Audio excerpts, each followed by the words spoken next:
Well the El Clasico in T20 world cup qualifier. जी हाँ, कल नेपाल वर्सेस यूएई 4:15 शाम में दोनों टीम आमने सामने आएंगी। हालांकि उसके बाद नेपाल को कतर से, ओमान से, समोआ से सबसे खेलना है, लेकिन जो सबसे पहला मैच है वो सबसे ज्यादा कठिन मैच है, सबसे ज्यादा मुश्किल मैच है। और अगर वहां से आपका बेड़ा पार लग गया, वहां नेपाल ने कमाल कर दिया, तो फिर उसके आगे इतनी मुश्किल नहीं होनी चाहिए। और ये दोनों राइवल्स जो हैं, जाहिर सी बात है यूं ही राइवल्स नहीं कहे जाते, इनका एसोसिएट क्रिकेट में दोनों का बोलबाला है और दोनों के नंबर्स उस तरह के हैं। अगर आप T20 इंटरनेशनल की बात करते हो तो नेपाल और यूएई दोनों ने आपस में जब भी खेला है 5 बार यूएई जीता है, 5 बार नेपाल जीता है। तो दोनों एकदम ऐसे नेक टू नेक चल रहे हैं। लेकिन यही दोनों टीम को आप ओमान में जब लेकर आ जाते हो तो यहां पर यूएई का जो दमखम है वो थोड़ा ज्यादा है, बिकॉज नेपाल आज तक ओमान में कभी नहीं जीता, 3 बार आमना सामना हुआ है और 3 के तीनों बार यूएई ने ही जीता है। सो यस, यूएई इस कंडीशन को थोड़ा बेहतर तरह से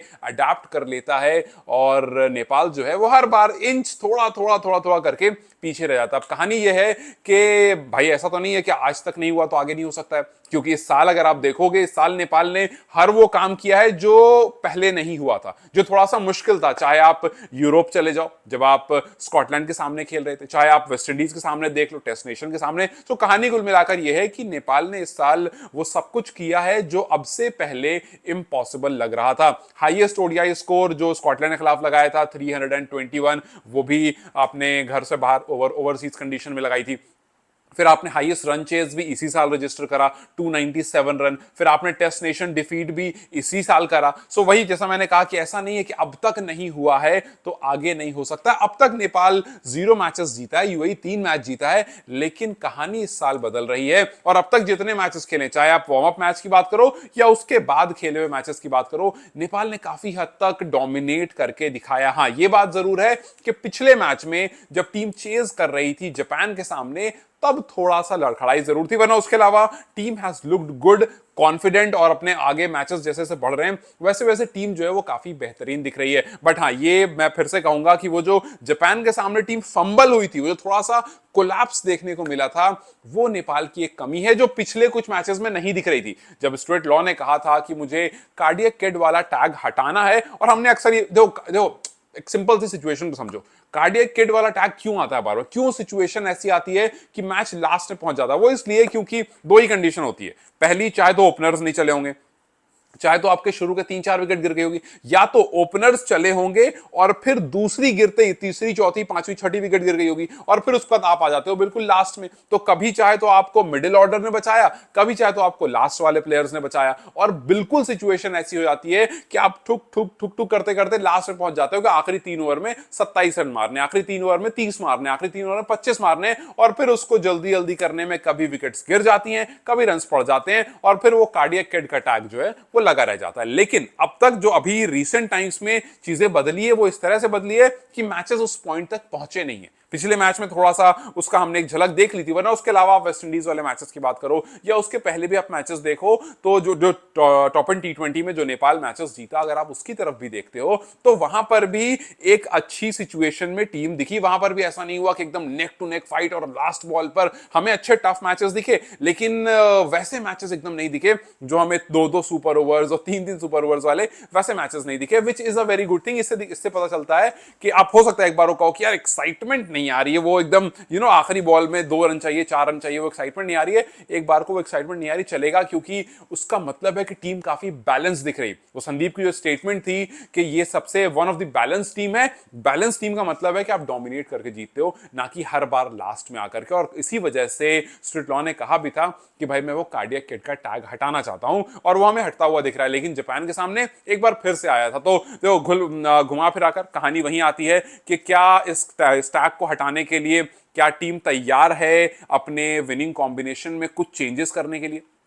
मैंने पिछली वीडियो में इस बारे में बात की थी कि भाई अगर आप आगे बढ़ रहे हो तो आपको एक बार देखना पड़ेगा कि गलती कहां पर हो रही है, एग्जैक्ट मिस्टेक जो है वो कहां पर हो रही है। और पिछले कुछ मैचेस से हम देख रहे हैं कि गलतियां कहां पर हो रही है। और वो मिडिल ऑर्डर वाला जो, क्योंकि देखो अभी हम क्या देख रहे हैं, आसिफ रन कर रहे हैं या फिर कुशल पटेल रन कर दे रहे हैं या फिर दोनों रन कर दे रहे हैं। सो जो हमारी प्रॉब्लम शुरुआत वाली हुआ करती थी, हालांकि मैं ये नहीं कहूंगा पूरी तरह से खत्म हो गई है, बट रीसेंट मैचेस में वो उतनी डिफिकल्ट नहीं दिखी है। हमने रीसेंट मैचेस में देखा, हालांकि जापान के सामने शुरू के 3 ओवर में बिल्कुल रन नहीं बने, लेकिन चौथे ओवर में 5वें ओवर में आकर के कुशल बुटेल ने रन कर दिए, तो वो जो 6 ओवर का पावर प्ले होता है उसमें कहानी जो है वो सेट हो गई। और हम अक्सर कहते हैं कि यार अगर आप पावर प्ले में एक आध विकेट खो करके 50 के आसपास 40 से 50 के बीच में रन कर देते हो then it's a good score. अगर 50 से 60 कर देते हो then it's a better score. उससे आगे कर देते हो फिर तो ऑब्वियसली आपका 6 ओवर में अगर 70-80 रन बन गया तो वो बेस्ट वाली कैटेगरी में चला जाएगा। बट स्टिल अगर आप 40 से 50 में करते हो तो फिर वो बुरा स्कोर नहीं होता। और अगर आपकी एक ही विकेट गिरी है then obviously it's a good thing कि 6 ओवर में 50 रन बन गए, एक विकेट गिरी, टी20 में और क्या चाहिए। और इस तरह के मैचेस हमने देखे जहां पर नेपाल 41, 43, 44 इस तरह से 6 ओवर में लगा रहा था, जो हम अक्सर चाहते थे कि नेपाल के साथ हो। लेकिन उसके बाद आकर के पारी स्लो डाउन होना और फिर लास्ट में आकर के फिर कहानी वहीं आ जाना, वो हम नहीं चाहते हैं। और उसके लिए आपको यह समझना पड़ेगा कि जो मिडिल ओवर्स में प्लेयर्स बल्लेबाजी करने आते हैं उनको 100 के ऊपर स्ट्राइक रेट से खेलना होगा एट एनी कॉस्ट। ये नहीं कि 25 बॉल में 20 रन, 25 बॉल में 17 रन, यहां पर फिर प्रॉब्लम हो जाएगी बिकॉज जो लास्ट में आते हैं उनके ऊपर प्रेशर आता है। भाई सपोज करो बीच का जो हमने देखा ना पिछले मैच में 7.2 से 17.2 पर बाउंड्री नहीं पड़ी और बाउंड्री मारने गए भी तो वो निकल करके मार रहे थे, वो स्टंप हो गए। तो वो नहीं करना है आपको। आपको करना क्या, आपको यार बाउंड्री मारने के 1000 तरीके होते हैं। आपको कट शॉट खेलना होता है, आपको ड्राइव खेलना होता है, आपको फ्लिक खेलना होता है, मतलब बहुत और भी तरीके हैं जहां पर आप चाहे तो आप कवर्स की तरफ मार दो, या मतलब डायरेक्शन नहीं बता रहा हूं मैं। अब कहानी यह है कि आप डाउन द ग्राउंड खेल करके रन्स बना सकते हो और बिना रिस्क लिए भी चौके लग सकते हैं। ऐसा नहीं हो कि 10-10 ओवर जो है वो रन्स नहीं बने, 10-10 ओवर आपके बिना चौके के चले गए। तो ये थोड़ी सी चीज समझने वाली है। और यहां पर फिर वही बात आती है कि अगर आप चेंज करना चाहोगे तो किसे हटाओगे और हटाओगे तो किसे लाओगे। एक बहुत कॉमन सा नाम कुशल मल्ला लगातार चल रहा है कि यार क्या कुशल मल्ला को आप रेस्ट दोगे, क्योंकि विनिंग कॉम्बिनेशन में से एक प्लेयर निकालना थोड़ा एक टफ कॉल होता है। और अगर रेस्ट दोगे तो आप किसको लेकर आओगे। आई नो कि एवरीवन वांट्स आदिल, कि भाई आदिल को लेकर आओ, लेकिन और भी खिलाड़ी हैं जैसे आरिफ हैं, लोकेश हैं, क्या आप आरिफ को लेकर आओगे। आरिफ इसलिए मैं कह रहा हूं क्योंकि अगर आप जैसे पिछले वीडियो मैंने इस बारे में बात की थी कि अगर आप कुशल मल्ला को हटाते हो तो इसका मतलब आप मिडिल ऑर्डर से एक प्लेयर हटा रहे हो, और मिडिल ऑर्डर से एक प्लेयर हटा रहे हो तो वहां पर आदिल फिट नहीं बैठेंगे बिकॉज आदिल फिनिशर है, आदिल मिडिल ऑर्डर के लिए नहीं है। तो और मिडिल ऑर्डर में ऐसा ना हो कि आदिल आकर के और प्रेशर ले ले और उनका स्टाइल मारने वाला है, एक दो बॉल खेले और फिर वो वही कुशल मल्ला वाली गलती करके चले जाए। तो यहां पर आरिफ फिट हो सकते हैं बिकॉज आरिफ मिडिल ओवर्स में काफी अच्छा खेलते हैं और हमने आरिफ को खेलते हुए देखा है पास में। रिसेंट टाइम्स में ही उन्होंने अच्छे मैचेस वहां पर खेले। काफी सारे मैचेस में वो तब बैटिंग करने आए जब 1 ओवर 2 ओवर 3 ओवर बच रहा है, तो फिर वो ज्यादा कुछ कर नहीं पाए। कुछ मैचेस में मौका मिला भी, उन्होंने गवाया भी, लेकिन यह है कि आरिफ वहां पर एक अच्छा ऑप्शन हो सकते हैं जहां पर आप मिडिल ओवर्स में चाहते हो कि बीच बीच में बाउंड्रीज भी आ जाए। अगर कुछ लोग लोकेश सोच रहे हैं, लोकेश हमने अक्सर देखा है लोकेश को, वो बहुत ज्यादा हिटिंग पर भरोसा करते हैं, वो स्ट्राइकिंग बहुत ज्यादा करते हैं और उस बीच में काफी बार अपनी विकेट देकर चले आते हैं, सेम लाइक कुशल मल्ला। तो अब देखना बस ये होगा कि आप वहां पर किसको एंट्री दोगे, Adil, Arif, Lokesh, because you need someone in that point. और वो ऐसा बल्लेबाज जो थोड़ी बहुत गेंदबाजी कर लेता हो, जो आपको सिंगल्स डबल्स भी करे और जरूरत पड़ने पर चौका भी मारे और अननेसेसरी का रिस्क ना ले मिडिल ओवर्स में। बिकॉज शुरू में रिस्क लेकर प्लेयर चले जाएंगे, आखिर में रिस्क लेने के लिए प्लेयर्स आ रहे होंगे। मिडिल ओवर्स में आप ये चाहोगे कि यार कम से कम ऐसा हो कि अगर उसने 15 बॉल खेली है तो 25 रन बोर्ड पर लगे हुए हो। 15 बॉल में 25 रन, 15 बॉल में 22 रन मार दे। इस तरह का, ऐसा ना हो कि 15 बॉल में 10 रन मारकर खेल रहा है, फिर वहां पर कहानी जो है वो सारी खराब हो जाती है। तो अब देखना बस ये होगा कि जो स्ट्रगल कर रहा है क्या वहां पर आप हटाओगे, और अगर हटाओगे तो आप किसे लेकर के आओगे। बिकॉज नीचे फिनिश करने के लिए आपका गुलशन और आयरी हैं and they are doing pretty good job. उनके ऊपर एक्स्ट्रा प्रेशर डालने की जरूरत नहीं है, वो वहां अभी अच्छा कर रहे हैं। और अगर एक आध मैच में नहीं भी हुआ तो भी चलेगा, बिकॉज एक आध मैच में ऑन एंड ऑफ चलता रहता है, लेकिन इस टाइम पर he is doing pretty good job. लोगों को यूएई के खिलाफ खास करके गुलशन पे बहुत उम्मीदें होंगी, बहुत निगाहें उन पर होंगी और हम चाहेंगे कि वहां तक सिचुएशन ही ना आए।